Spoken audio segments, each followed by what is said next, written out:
नाम श्री जी का पुकारो, मिलो करुणामयी से। को महात्मा का मिलन हुआ है तो उसे अमोघस्य चाहे जिस भाव से मिला, भले वो उनके प्रति द्वेष भाव रखकर गया हो, लेकिन उसकी उन्नति हुई है, उसका नाश नहीं हुआ। साधुते होए न कारज हानि, भले उसने अवहेलना की, लेकिन उनकी कृपा कोर उसे जगत बंदनी बना दिया। आज तक कोई ऐसा एक भी प्रमाण नहीं मिला कि वो महात्मा से मिला, भले किसी भी कारण से, और उसका सर्वनाश हो गया, ऐसा नहीं। अगर महात्मा से मिला, उनका अपमान किया, तो उनके हृदय की प्रार्थना उसके जीवन को परिवर्तित कर दिया, उसके जीवन को भगवदानंद में मिला दिया। अगर क्रोधित होकर के श्राप देने की लीला भी की, तो उसे भगवत साक्षात्कार करवा दिया, ऐसा पाया। करुणा की साक्षात मूर्ति। धन्य है वृंदावन धाम और वृंदावन धाम के रसिक, जिनका आश्रय, जिनका संग श्री लाडली जी के चरणारविंद की प्रीति प्रदान करता है, लाडली जी के चरणारविंद की सेवा की चतुरता, सेवा की सामर्थ्य, सेवा का सौभाग्य प्रदान करता है। श्रीपाद प्रबोधानंद जी कह रहे हैं, इसलिए मूढ़ता ना आने पावे, ध्यान रखना। क्या मूढ़ता? यदि तुम्हें सौभाग्य मिल गया रसिकों का संग, श्री प्रियालाल के चरणारविंद से चिन्हित इस भूमि का आश्रय और वास करने का, तो किसी भी प्रलोभन या भय से इस भूमि को या रसिकों के संग को मत छोड़ देना। विहाय वृंदावन मिंदिरादिभिः सुदुर्लभम कुत्र विमूढ़यासिरे, सर्वेश्वरैश्वर्य मथामृतम परम सुदुर्लभाश्चात्र मिलन्ति भक्तयः। विमूढ़ता ना आने पावे। जो लक्ष्मी जी के लिए भी दुर्लभ पद है, वो भगवत प्रेमी रसिकों की कृपा कोर से सहज में तुम्हें प्राप्त हो जाएगा। वृंदावन की कृपा कटाक्ष से, अर्थात वृंदावन के आश्रय और वास से तुम्हें सहज में प्राप्त हो जाएगा। विमूढ़ता ना आने पावे। कहीं ऐसा ना हो कि तुम किसी प्रलोभन या भय से आएंगे। कल आपने पूज्य श्री राधा बाबा के पावन चरित्र में श्रवण किया कि राधा बाबा ठकुरी बाबू को कह रहे हैं कि तुमने हमें मित्र माना है, तो हमारी बात याद रखना, हम जो लक्ष्मण रेखा खींच दे उससे बाहर मत जाना, तो तुम्हें निश्चित ठाकुर मिलेगा। जो हमने सिद्धांत बताए, जो हमने कह दिया कि ऐसा मत करना, वो मत करना, तो तुम्हें ठाकुर जी मिल जाएंगे।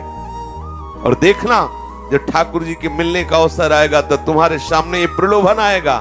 बाबा ने कल वर्णन किया, तुम्हारे सामने सुंदरी स्त्री का प्रलोभन आएगा, तुम्हारे सामने नाना प्रकार की भोग सामग्रियों का प्रलोभन आएगा। यदि तुम नहीं लुभायमान हुए तो भयानक भय आएगा। तुम हटना नहीं उस लक्ष्मण रेखा से। कल का ये बहुत ध्यान देने योग्य प्रसंग है, हर साधक के लिए बहुत ध्यान देने योग्य प्रसंग है। बाबा ने कहा, आठों पहर हम तुम्हारे परिधि बनकर रहेंगे, तुम चिंता मत करना, लेकिन तुम कहीं उस परिधि से बाहर मत हो जाना। ऐसे भी लोग आएंगे जो हमारे प्रति निष्ठा आपकी हटाएंगे। साधु बाबा के चक्कर में आ गए, पाखंडी है, वो झूठा है, वो ऐसा है, वैसा। कल के चरित्र में था। तुम्हारे ऊपर ऐसे कटाक्ष करेंगे, तुम्हारी निंदा करेंगे, तुम्हारी निष्ठा से तुम्हें विचलित करना चाहेंगे, लेकिन तुम अपनी निष्ठा में रहना, कहीं विमूढ़ता ना आ जाए। ये श्रीपाद कह रहे हैं। ध्यान देना, ये सौभाग्य बहुत दुर्लभ सौभाग्य प्राप्त हुआ है। श्री ध्रुवदास जी कहते हैं, मानुष तन वृंदा विपिन रसिकन संग विभि रूप, कितना दुर्लभ संयोग। मनुष्य जन्म, श्री वृंदावन धाम का आश्रयवास, रसिक महापुरुषों का संग और उपास्य देव श्री नौ किशोरी किशोर लाडिले जुगल सरकार, ऐसा अवसर बार बार तो बनत नहीं, या संजोगन चूकना मत। ऐसे लोग मिलेंगे जो आपको इस उपासना से, इस उपासना को प्रदान करने वाले गुरुदेव से, रसिक से आपको हटा दें। ऐसे मिलेंगे। अवहेलना कराने वाली माया विविध रूप धारण करके आपको ठगेगी। विमूढ़ता मत धारण करना। 100 बार सिद्धांत बताया जाए तो एक बार भी समझ में आना मुश्किल है, लेकिन एक बार अगर निंदा कर दी जाए तो 100 बार वो बात याद आएगी। यह है माया की चाल। 100 बार वो सिद्धांत बता रहा है तो तुम्हारी समझ में नहीं आ रहा, एक बार वो उसी सिद्धांत दाता की कोई अवहेलनात्मक निंदा जो तुम्हारी निष्ठा को बिगाड़ने वाली, तो 100 बार तुम्हें याद आएगी और तुम उस मार्ग पर चल पड़ोगे, क्योंकि सब यंत्र माया के हैं। माया ऐसा प्रलोभन देगी। इसलिए श्रीपाद कह रहे हैं कि कुत्र विमूढ़ यासिरे, अरे विमूढ़, अपनी इस मूढ़ता का त्याग कर, तू कहां भाग कर जाएगा? भगवत प्रेमी महात्माओं से बढ़कर कोई है क्या? इस संसार में जीवन मुक्त महात्मा मिलना दुर्लभ है। पहले तो धर्मात्मा ही मिलना मुश्किल है। कोई हजारों में एक धर्म से चलना चाहता है, और लाखों में कह सकते हो आज के समय में। उन धर्मात्माओं में कोई एक वैराग्यवान होता है, वास्तविक वैराग्य, वैराग्य का नाटक नहीं। उन वैराग्यवानों में कोई एक बिरला ही ज्ञानवान होता है। उन ज्ञानवानों में कोई एक विज्ञान अर्थात अनुभव गम्य जो ब्रह्मानंद है, परमानंद है, भगवदानंद है, उसको प्राप्त होता है। उसे विज्ञानानंद घन कहते हैं। कोई हजारों शास्त्रों ज्ञानियों में किसी को आत्मस्वरूप का बोध होता है, जो तन्मयता पूर्वक, जो विकलता पूर्वक उस आत्मानंद में डूबना चाहता है। ऐसे जीवन मुक्त आत्मानंद प्राप्त महापुरुषों से भी श्रेष्ठ है श्री प्रियालाल के अनुराग रंग में डूबा हुआ प्रेमी। यदि आपको प्रियालाल के चरणारविंद की उपासना और उस उपासना में दृढ़ करने वाले रसिक जन अगर ऐसा संयोग बना है तो चूकना मत। ये माया आपको नाना प्रकार से हटाने की कोशिश करेगी। आप अगर उन महापुरुषों के द्वारा बताए हुए सिद्धांत पर चलोगे तो आप कभी परास्त नहीं हो सकते, नहीं तो हो जाओगे।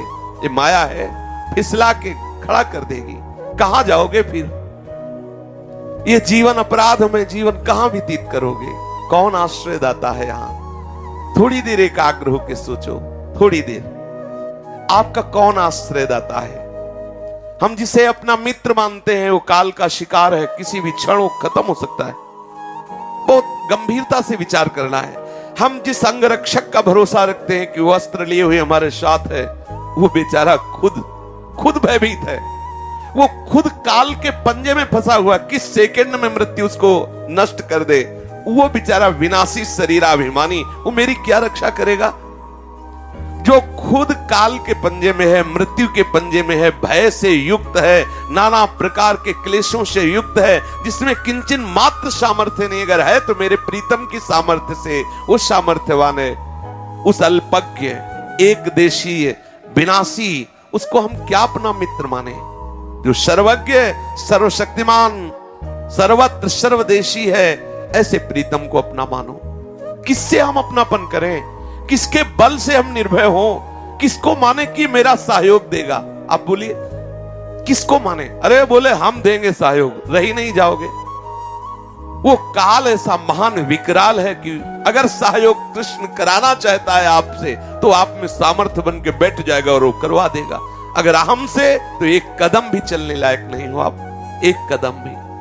बहुत विचार करो, किसका आश्रय लोगे? किसके बल से तुम प्रभु का स्मरण छोड़ते हो? किसके बल से तुम रसिकों का संग छोड़ते हो? किसके बल से?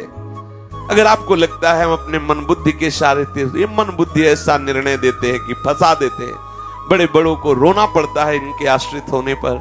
आश्रित रहो गुरुदेव के, आश्रित रहो रसिकों के, और फिर मन में जो स्फुरना हो उसे जांचो। इनकी आज्ञा के अंतर्गत हो तो उसकी बात मानो, नहीं तो उसके प्रतिकूल हो जाओ।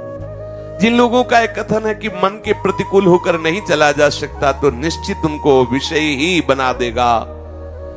और मन में केवल एक स्फुरना प्रतिकूलता होती है, उस स्फुरना की जलन को सह जाओ तो तुम्हारे अनुकूल हो जाएगा।